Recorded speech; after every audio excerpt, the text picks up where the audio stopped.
Hi, everybody, and welcome back to another episode of Easy Peasy Books. And I'm your host, Gillian Whitney. Today, it's just a solo podcast here, and we're going to be talking about something that I think is essential for business authors, and that is the ability to read books.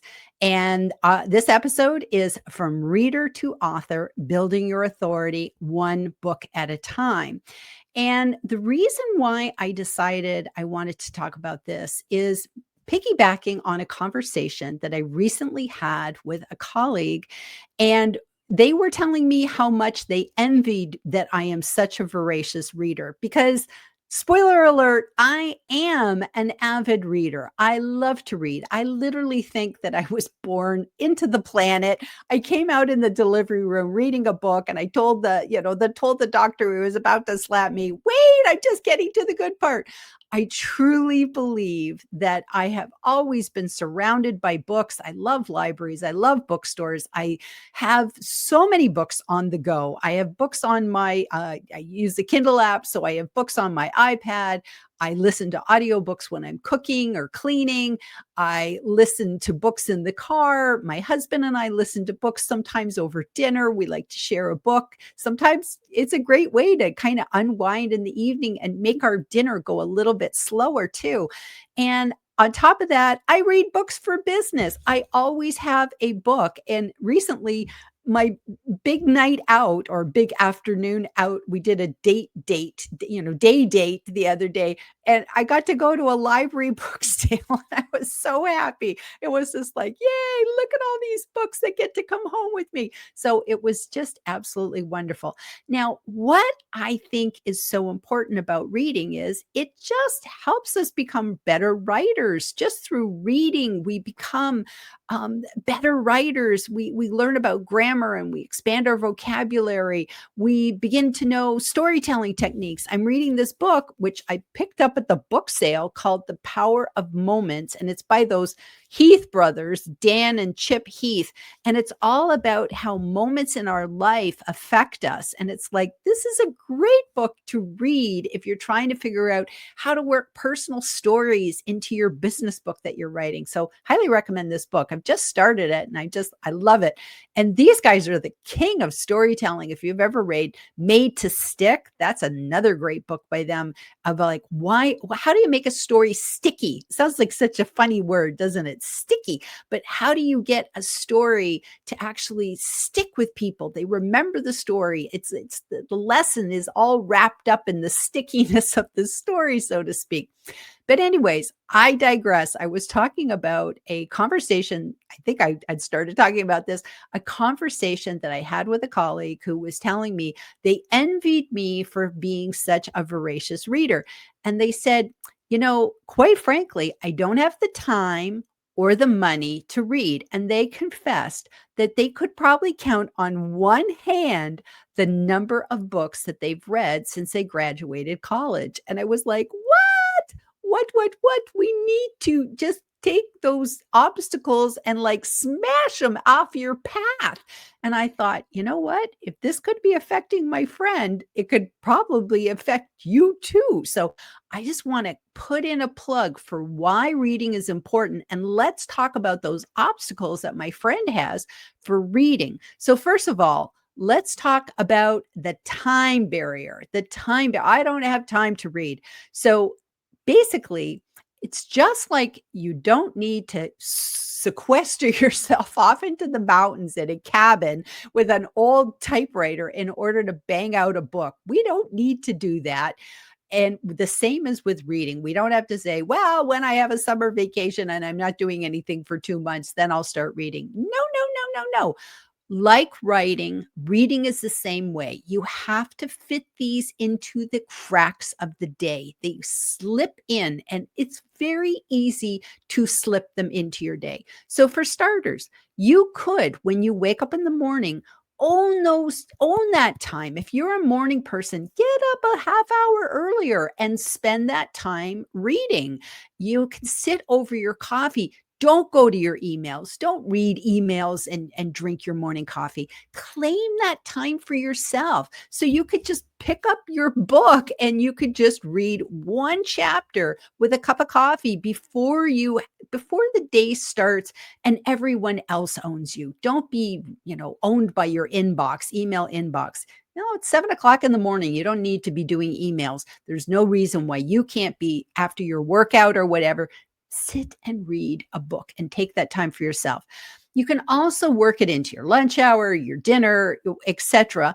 But another thing is think about whether, maybe want an afternoon break. It's so good. I have talked before about sharpening the saw and how it's important that we need to have time to relax and rejuvenate. So, having the British people know this. That's why they have afternoon tea. Everything stops for tea. Well, a cup of tea and a good book, they go together so nicely. Throw in a biscuit. If you're American, it's a cookie. And that is another way that you can, of course, slip that reading in, taking 15, 20 minutes to have a cup of tea and read a chapter of a book. You don't even have to read a whole chapter. A couple pages will do. Books have bookmarks. That's why you buy bookmarks, books where you are in the book. So that's great. Another thing is if you sit around, and I am totally guilty of this, for Netflix binging late at night, and you're just like, oh, I'm so tired. It's the end of the day. I'll just watch an episode. And you know what? They make those episodes so you're like, oh my gosh, I got to see how they get out of this. And the president's about to die, and all these things are going on in your series. So you just go, okay, I'm going to limit myself to maybe 2 episodes, one in a binge. That's it. 2 episodes, not 5.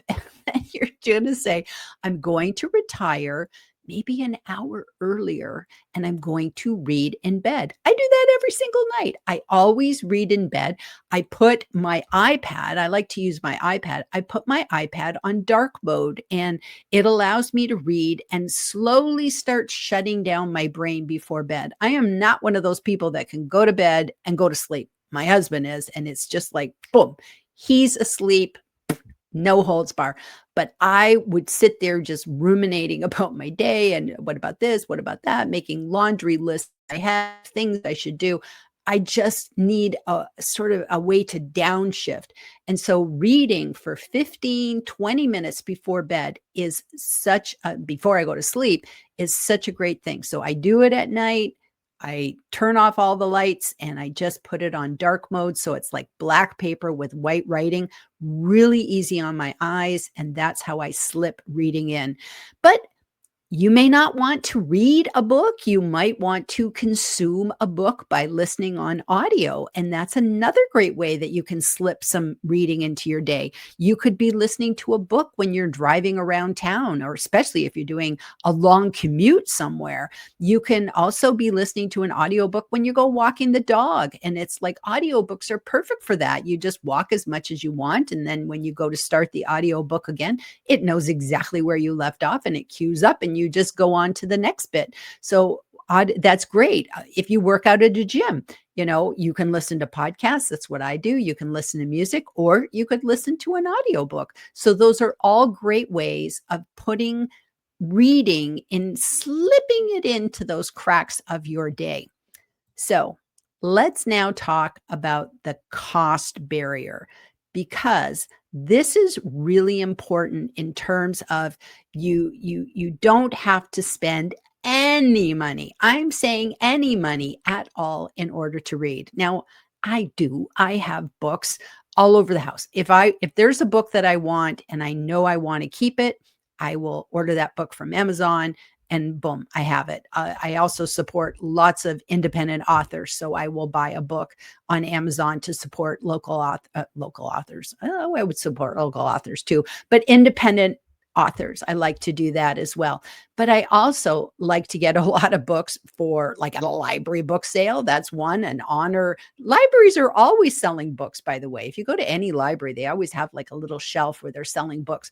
But there are so many ways that you can have free books that we don't even have to worry about talking about low cost books. I'm talking about free, free, free. So first place to get books for free is your local library. I don't know how many times I've asked people, do you go to your library? And they're like, I've never even been to the library where I live. And it's like, go, go, go. I chose where I'm living right now in Texas because of the library. I saw the library and I went, oh my gosh, I have to live here. This is the most beautiful library I've ever seen. It's like, it's all glass. It's gorgeous. It's on a little creek. And so I love to go there and I go for walks. It's got rooms I can book and I can sit and look out. I love the library here. But the library is a great place to get books for free. And here's a secret that not everybody knows about. If you go to your library and you ask them, say you wanted to ask them for this book, The Power of Moments by the Heath brothers, and they don't have the book, every library has something called interlibrary loan. And if you go to the librarian, you'd say, you don't have the book that I need. Is it possible for me to get this book on interlibrary loan? And what they will do is they will search on the computer and they'll see where in the country, sometimes in the world, but where in the country is the book that you want. And then what they have is reciprocal lending with other libraries. And so they'll have the book sent to their library and then you can check it out. I have done this, and I did this in Las Vegas recently. And they actually got me a book and they shipped it from Canada. I was really surprised that they would go out of the country and get me this book, but they did. Now, the book was all about Winnipeg, so it kind of made sense that it came from Canada. But the great thing about interlibrary loan is that it doesn't cost you anything. You can, there's always a box that says, are you willing to pay for this? Because sometimes there could be a fee and you can just say, I don't want to pay the fee. So unless you can get it for free, I don't want it. And so this is a fabulous way that you can get access to books. Or they might tell you, oh, that's available at another branch. We can have it pulled in. So if you live in a big enough place that there's multiple library branches, they'll probably just pull it from another branch. So, and that's not even part of interlibrary loan. It's just part of the normal library system. So do check out your local library, because that is a fabulous place to get books. And also too, local libraries will even think about buying a book. So if you make a suggestion, and if you know friends, if you have friends and colleagues that are authors, go and suggest their book, because maybe the library will go buy their book. That's a great thing as well. So local libraries, so many good things out of the local library. The next place is digital library access. And what I'm talking about is you can use apps like Libby is an app, Overdrive is an app, Hoopla is an app. And these are apps that you can get and download to your tablet or your phone. And you can check out books without ever going to the library. And all you need to use these is a library card. You just have to have an existing library card that's valid and hasn't expired and that sort of thing. And then when you download the app, you just put in the library card number and what your library is. And most of the libraries have one or the other, and many libraries have access to all three. And there's probably even more I don't even know about. But this is something I just told my friend Tina, who lives in Estonia, check to see if you can use Libby. And she says, I was able to. And she was able to get virtual books, which means that she can get ebooks that she downloads. And sometimes they're through Kindle, and sometimes they're just through the app. And you can also get audio books, and you get like 3 weeks. You can renew them. It doesn't cost anything. It's just absolutely fantastic. And when the book is due, they just take it away. So you can never have any fines, because when the book is out, they just whisk it right off your device, and that's the end of it. So I do highly recommend doing those. And again, all you need is a library card, and this is completely free. Now, the next one I wanted to talk about is Amazon Prime Reading. Now, this is something I can't believe I just learned about this recently. For some reason, I just kept thinking of Kindle Unlimited, which is like a totally different beast. Kindle Unlimited, you do have to pay a monthly subscription. It's not exorbitant, but every penny counts. And I'm talking free today, so Kindle Unlimited is not free. You pay a monthly price, and then you can read as many books as you want as long as that book is enrolled in Kindle Unlimited. And I know I have several books that I have gone ahead and enrolled my books that you can get on Amazon in Kindle Unlimited. And people have told me, I've read your book for free. It didn't cost me anything. I just used Kindle Unlimited. And I'm like, yay, I'm glad. I'm glad to hear that. But Amazon Prime Reading is totally different. Now, first of all, in order to have Amazon Prime Reading, you have to be an Amazon Prime customer, which makes total sense. But many, many, many of you are Amazon Prime members. And so what you can do is there's this thing called Amazon Prime Reading, which allows you to take up to 10 books out, check out 10 books at a time. And they have like over 1,000 different titles that you can choose. And they're constantly updating what these titles are. And some of them are like, they range, they're fiction, they're nonfiction, they're business books, they're, all sorts of different books. And you can just browse and go through them and say, oh, I'd like this. I think right now, I have 6 books that are checked out to me through Amazon Prime Reading. And the great thing is there's no loan period. You get to keep them as long as you check them out onto your device. And so I like to have them on my device. I have usually, I think I said I had about 6 of them. Probably 4 of those are novels. And these are great for when I know I'm just going to get stuck somewhere and I'm going to want something to read, because that's another thing about time. Always have a book with you. And if you don't have a book with you, get something on Prime, because I could whip out my phone and I could read a book, so that if I got stuck in traffic or I was in the airport and my flight got delayed or canceled or something, I'd be no problem. I have a book to read. As long as I've got power on my iPhone, I can read a book. So this is a great thing. 10 titles.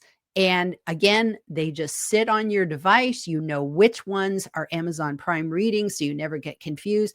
And you can keep them as long as you like. So I think that's just absolutely the bee's knees, is this Amazon Prime Reading. So solving what should I read? Because that's a big thing. So once you overcome the time and the money obstacle, the next thing you'll probably think about is, okay, Jillian, what should I be reading? Because sometimes it's like, I don't know, and that's the thing about when you go to a bookstore, you can browse, and that's why I actually love to go to bookstores, because I can kind of go through, I can see what's new. I can go through a section. I can oh, here's thrillers and here's what's going on with this. I can get, late, what was the thing that came out the other day? Another Dan Brown book. I love all the Dan Brown books. And it was like, ooh, there's a new one out. This is kind of funny. I actually put a request to get it from the library, because I don't usually buy a lot of fiction, because I would just be surrounded by novels. I have too many books as it is. So fiction, I try not to buy. And that's really what I reserve going to the library for, because I'm not typically going to reread fiction, except for maybe my big favorites. But anyways, a new Dan Brown book came out. I can't even remember the title of it. And I just went, oh, I'll just go ahead and put the request in at the library. I think I'm 200th in line. And it's they'll let me know when it finally comes up. So I thought that was kind of funny. I was like, okay, I don't mind being 200th in line. Saves me, I don't know, $20. I don't have to go and buy the book. But anyways, solving what I should read is a big thing for people. They're just like, okay, I don't know what do I need to go read the classics? What should I be reading? So I'm going to make a couple suggestions. So the first thing is, my dear friend in Scotland, Rebecca Wilson, she has a fabulous YouTube channel called Business Book Bites. And on that channel, she has done book reviews of business books, and she goes through and she has a formula for her reviews with, she kind of goes through a set thing, allowing you in just a couple of minutes of watching a video to kind of go, would that book have any value for me? So she might talk about, Simon Sinek's Start With Why, and then she'll go through and what did it do for her and how it ticks the box or didn't tick the box for her. So that is a fabulous resource. I think she has close to I'm thinking she has like 175, maybe more videos. She has a lot of videos. So I hope I'm not overblowing it, but I know she has lots and lots of videos because she's been doing this for years. And she has all these great videos where you can go through and just say, "Oh, okay, let me see what that book's about." And some of them are independence. So she does independence and she does big name books, all everything A to Z, A to Z if you're British, A to Z if you're British. So do check out Rebecca Wilson's YouTube channel, and I will go ahead and put that in the show notes here so that you have the direct link to go over to her YouTube channel. The second source is the folks at Amazon have put together a list called 100 books to read in a lifetime. And this is essentially put together by the Amazon editors. To be honest with you, I don't even know who the Amazon editors are. I have no idea. But I have actually gone through that list myself. And a lot of those books I have read, or I went, oh, that's one I've missed. I don't know about that book. But I can actually tell you it's a really good blend of fiction and nonfiction and books that are like classics, but not like Pride and Prejudice classics, although I personally love Pride and Prejudice. But just sometimes those books like To Kill a Mockingbird or Fahrenheit 451. I hope I'm doing the title right. Those are books, or or George Orwell's 1984. Those are books to me that are classics because we discuss them all the time. We talk about those books all the time. So, anyways, wide range of books, nonfiction, fiction. Go through there, and that will give you 100 books to help you sort of stimulate, give you ideas on what books you should read. And also, too, to me, if you're on LinkedIn, this is a fabulous way to have an engaged post is literally say, I'm going on an airplane. I want to take a book. I tell me your favorite airplane read, or I'm going off for 2 weeks vacation and I want to have 3 thriller novels to read. What do you recommend? Because people love to share what books move them. I share books all the time. So that's an amazing thing. Just put that out there. Now, a pro strategy is to combine Rebecca Wilson's Business Book Bites and this 100 books and just kind of go through and just see if there's some overlap. And then anything that's overlapped, go ahead and write those ones down, because if Rebecca recommended it and the Amazon editors, whoever they are, if they recommended it, it's like, oh, put it together. You probably got a really good list of books for you to start reading. So where do I want to go in closing? With closing with this, what I want to do is I want to basically give you a reading challenge, because I think reading books is really going to make you a better author. And to be honest with you, kind of going back to my friend, here's the catch about my friend. My friend wants to write a business book someday. Always that someday. And we have to get out of someday, and it's just like really, put it out there. But honestly, can you really expect somebody to read your book, buy your book, read your book, take action on your book, and hopefully write a review or recommend your book to friends? A personal recommendation of a book is an incredible way, but Amazon reviews, that is lifeblood for authors. Well, if you don't read other people's books and you're not part of that reader journey yourself, how do you expect to excite other people to then want to come and read your book? I liken it to, if you were a chef and you never went to a restaurant, what kind of chef would you be? If you're a musician and you never go to a concert, do you really start to know what music works, and looking at the audience and, oh, wow, they really love the solo and this and that. If you don't ever go to a concert, then you're in a vacuum. And that's the thing that I'm thinking for my friend. If they say that they don't read, but they want to write, well, how do you know what to write? If you don't read, you don't know what's going to resonate, because essentially, most of the time, we're writing the book for ourselves that we wish we had, before when, especially with a business book, maybe with a novel, we're not doing that with a fiction novel, but with a business book, a lot of times we're writing that book for our younger self. And so if we read books knowing what we're looking for in a book, did that book promise something? Did they meet that promise? That helps you become a better writer, a better author. So I think that's so important. So here's my closing reading challenge to you. First of all, I'd like you to pick one free resource that we talked about today and go ahead and set it up. So whether that's getting a library card, yes, finally go to your library and get a library card. All you need is your driver's license, just something to show where you live. And if I can do it living in 30 different apartments, and I have multiple library cards, by the way, but it's like, if I can do it, you can do it. So literally go get that library card. And if you don't want a library card, then go ahead and, well, you do need the library card if you're going to get Libby or Hoopla or Overdrive. So you just have to go to the library once. You don't have to use the library if you don't want to, but you do need to get that library card. Or if you're an Amazon Prime person, skip the library altogether. You're hurting my heart, but go ahead and just you're already paying for Prime. So why not use the Amazon Prime reading? So, that's great. That's great stuff. So pick one of those and set it up this week, today, even, this week, whatever. Don't dilly dally with that.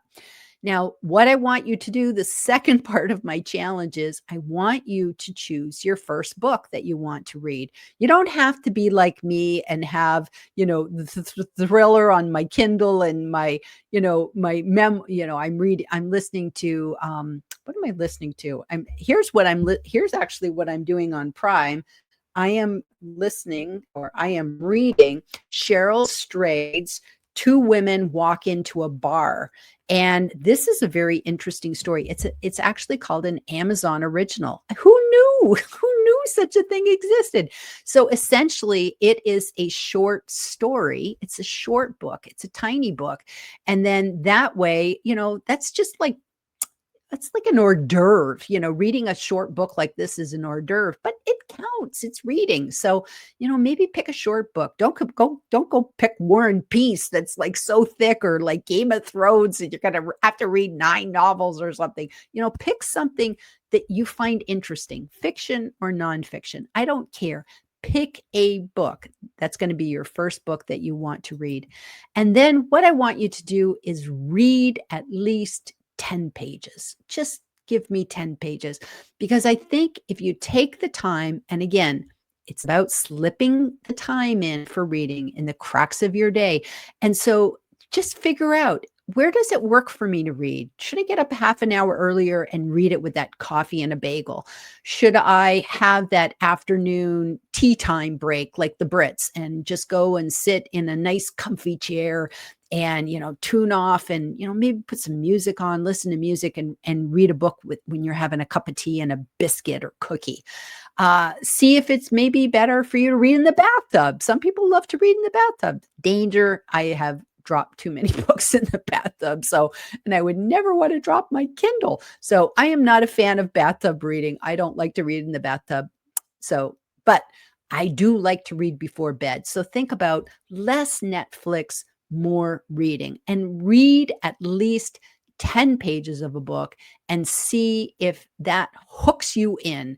And you don't have to read those assigned readings that, you had in college or high school. If it's been a long time for you, since you picked up a book, I'm challenging you, go find a book that lights you up, business or pleasure. It doesn't matter. I just want you to read, because the more you read, the more you will write and you will become a better writer.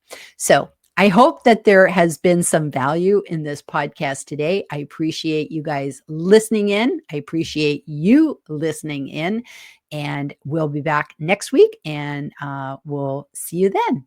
Okay. Bye, everybody.